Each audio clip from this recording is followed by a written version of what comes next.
आपके सामने गौरव मिगलानी। अब हम स्टडी करने जा रहे हैं बुक कीपिंग का टॉपिक। बुक कीपिंग क्या है? हिंदी में हम इसको बोलते हैं पुस्त पालन। यस, पुस्त पालन। तो बुक कीपिंग रियलिटी में अकाउंटेंसी के अंदर हमको स्टडी करने को मिलता है। जब आप 11th अकाउंट्स को स्टडी करना स्टार्ट करते हैं तो हमें फर्स्ट चैप्टर में ही जो टॉपिक स्टडी करने को मिलता है दैट इज बुक कीपिंग। कुछ लोग कहते हैं कि बुक कीपिंग एक आर्ट है, जबकि कुछ लोग इसको आर्ट और साइंस भी बोलते हैं। तो हम आर्ट और साइंस के अकॉर्डिंग ही बुक कीपिंग को स्टडी करते हैं। कहते हैं कि book keeping is an art and science of recording business dealings in A set of books. Business में जो भी डीलिंग्स होती हैं, जो भी लेन देन होते हैं, उन लेन देनों को, उन ट्रांजैक्शंस को हम कुछ बुक्स में रिकॉर्ड करते हैं। जैसे बिजनेस में से हमने सेल किया, बिजनेस के लिए परचेज किया, कोई हमने मशीनरी परचेज की, कोई हमने मशीनरी सेल की, कभी हमने गुड्स सेल की है, कभी परचेज की है। तो ये सारी क्या हो गई? बिजनेस की डीलिंग्स, बिजनेस की ट्रांजैक्शंस। इन ट्रांजैक्शंस को हमें क्या करना है? बुक्स के अंदर रिकॉर्ड करना है। अब ये बुक्स कौन सी हो सकती हैं? जैसे आपने सुना होगा जर्नल, जर्नल के बाद क्या होता है? लेजर। तो इसी तरह का टॉपिक हमें अभी बुक कीपिंग के अंडर में स्टडी करना है। तो बुक कीपिंग की 4 इंपॉर्टेंट बातें हैं। बुक कीपिंग की 4 मेन एक्टिविटीज हैं। पहली एक्टिविटी के अकॉर्डिंग हम क्या करते हैं?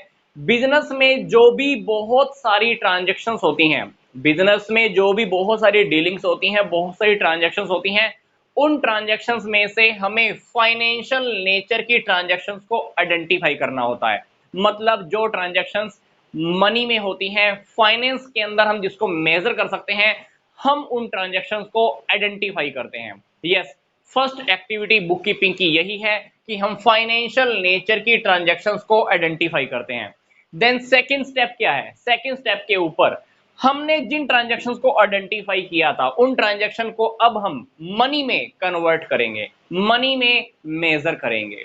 यस, क्योंकि कुछ ट्रांजैक्शंस ऐसी होती हैं जो आपको पता नहीं होता कि इसको मनी में कैसे कन्वर्ट करें, तो हम उसको मनी में कन्वर्ट करते हैं। क्योंकि फर्स्ट स्टेप के अंदर तो आपने क्या किया? उसको आइडेंटिफाई कर लिया। सेकंड स्टेप के अंदर आपका काम क्या है? आप उसको मनी के अंदर कन्वर्ट करने वाले हो। देन चलते हैं हम थर्ड एक्टिविटी की ओर। बुक कीपिंग का जो थर्ड स्टेप है, देखो अब आपने क्या किया? सेकंड स्टेप के ऊपर हमने मनी के अंदर उसको कन्वर्ट कर लिया। अब मनी के अंदर कन्वर्ट कर लिया, अब आपका काम क्या है? उसको कहीं पर रिकॉर्ड कर लो, उसको कहीं पर लिख लो। कहां लिखोगे? बुक्स ऑफ ओरिजिनल एंट्री के अंदर। बुक्स ऑफ ओरिजिनल एंट्री का मतलब क्या है? अगर आपने जर्नल एंट्रीज करनी है तो आप जर्नल एंट्रीज कर लीजिए। अगर आपने जर्नल एंट्रीज नहीं करनी और अगर आपके पास सब्सिडरी बुक्स हैं, सब्सिडरी बुक्स के अंदर purchase book, sales book, cash book, purchase return book, sales return book, journal proper, तो वहां पर भी आप रिकॉर्ड कर सकते हो।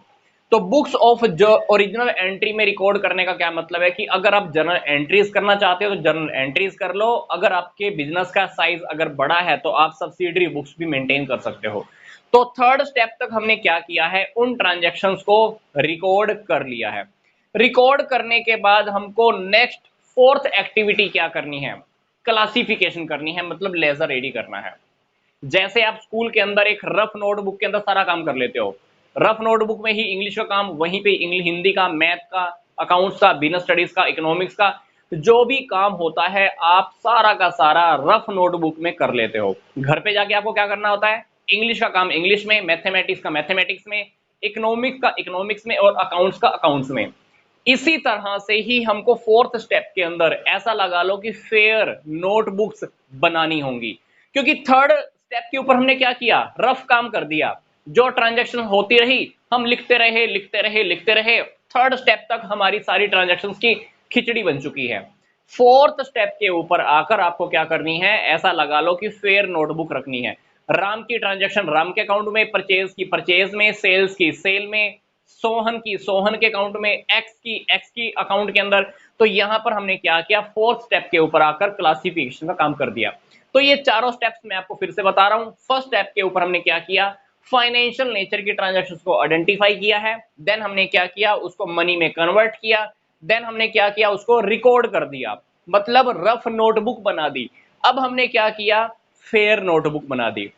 तो फेयर नोटबुक को हम लेजर भी कह सकते हैं, जिसमें हम हर अकाउंट को अलग अलग मेंटेन करते हैं। ये बेसिकली 4 मेन एक्टिविटीज हैं जो हम बुक कीपिंग के अंदर देखते हैं, स्टडी करते हैं। रियलिटी में बुक कीपिंग का जो काम है वो रूटीन नेचर में होता है, क्लरिकल टाइप का काम है ये, मतलब जो आपका क्लर्क है वो भी ये काम कर लेता है। और दूसरा, जिस पर्सन को लिमिटेड नॉलेज है, ज्यादा नॉलेज किसी को अगर अकाउंट्स की नहीं भी है, तो वो भी बुक कीपिंग का काम कर लेगा। आजकल ये काम कंप्यूटर्स की हेल्प से बहुत ज्यादा होने लगा है। यस, तो लिमिटेड नॉलेज वाला पर्सन भी बुक कीपिंग का काम कर सकता है, रूटीन नेचर का काम होता है, क्लर्क टाइप का पर्सन भी इस काम को, बुक कीपिंग के काम को कर सकता है। तो ये था हमारा सिंपल सा टॉपिक। वीडियो खत्म करने से पहले मैं आपको बताना चाहता हूं, 11th अकाउंटेंसी के काफी सारे टॉपिक्स ऑलरेडी कवर हो चुके हैं 11th बिजनेस स्टडीज के, तो वो वीडियोस के लिंक, प्लेलिस्ट के लिंक मैंने आपको इसी वीडियो के डिस्क्रिप्शन बॉक्स में दिए हैं।